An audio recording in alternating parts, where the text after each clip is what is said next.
ఫ్లవర్తో rose flowers ఎలా తయారు చేసుకోవచ్చో చూపిస్తున్నాను. దానికి మనకు ముందుగా కావాల్సింది లైనింగ్ ఫ్యాబ్రిక్ అండి. ఇలా 4 సైడ్స్ ఈక్వల్గా తీసుకోవాలండి.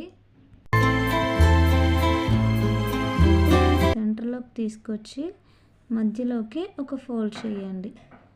సో అలా ఫోల్డ్ చేయగానే మనకి అదొక పెటల్ షేప్లోకి వస్తుంది. ఇప్పుడు ఆ పెటల్కి పైన ఉన్న 2 కార్నర్స్లోని నేను చూపిస్తున్నట్టుగా కొంచెం గ్లూ అప్లై చేసి ఆ 2 కార్నర్స్ కూడా చిన్నదిగా ఫోల్డ్ చేయండి.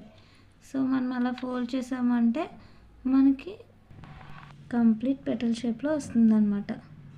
చూసారు కదా, మిగతావన్నీ కూడా ఇలానే చేసుకొని పెట్టుకోండి.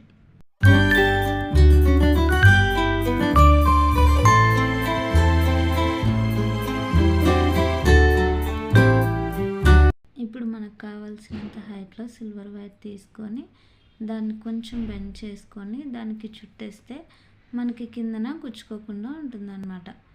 సో ఇప్పుడు ఒక పెటల్ని తీసుకొని దానికి చుట్టండి. అలా చుట్టిన తర్వాత ఒక థ్రెడ్ తీసుకొని దానికి మ్యాచింగ్ థ్రెడ్ని తీసుకోండి. వేరే కలర్ యూస్ చేస్తే మనకి థ్రెడ్ కనిపిస్తుంది. సో మ్యాచింగ్ థ్రెడ్ తీసుకొని పూలమాలలు కడతారు కదా, అలాగా ఒకదాని తర్వాత ఒకటి పెటల్స్ పెట్టుకుంటూ కట్టుకుంటూ రావాలన్నమాట. ఇలా నేను వీడియోలో చూపించిన విధంగా ఒకదాని తర్వాత ఒకటి అన్నీ అలా కట్టుకున్నాము అంటే కనుక మీకు అది ఒక రోజ్ ఫ్లవర్ షేప్లో వస్తుంది.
చూసారు కదండి, ఇలా నేను వీడియోలో చూపిస్తున్న విధంగా ఒక పెటల్ తర్వాత ఒక పెటల్ యాడ్ చేసుకుంటూ ఇలా పూలమాల కట్టుకున్నట్టుగా కట్టుకున్నాము అంటే కనుక అది మనకి ఫ్లవర్ షేప్లో వస్తుంది. చూడడానికి ఇది మనకి రియల్ రోజ్లా కనిపిస్తుంది కదా. ఇలా మనకి నచ్చిన కలర్ తీసుకొని మనం ఇలా ఫ్లవర్స్ చేసుకోవచ్చండి.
ఇలా గ్రీన్ కలర్ టేప్ తీసుకొని మనం కాడకి చుట్టుకోవాలన్నమాట.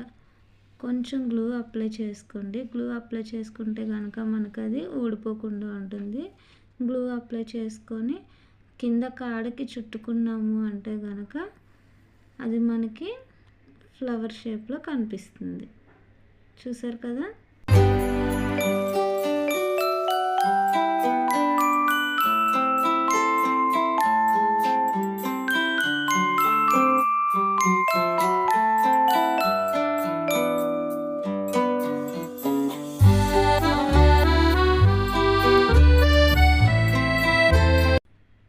నేను ఇక్కడ టేప్ని సెకండ్ టైం కూడా చుడుతున్నానండి. ఆ టేప్ మనకి చాలా పలుచగా కనిపిస్తుంది. సో అందుకని నేను సెకండ్ టైం కూడా ఆ టేప్ని రోల్ చేస్తున్నాను.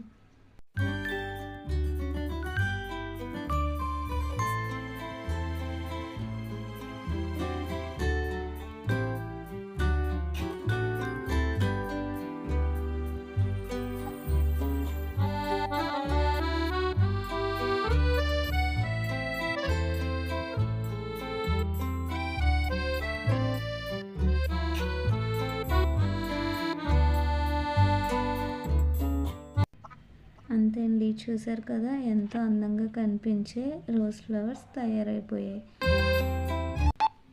చూడ్డానికి కూడా రియల్ రోజెస్లా కనిపిస్తున్నాయి కదా.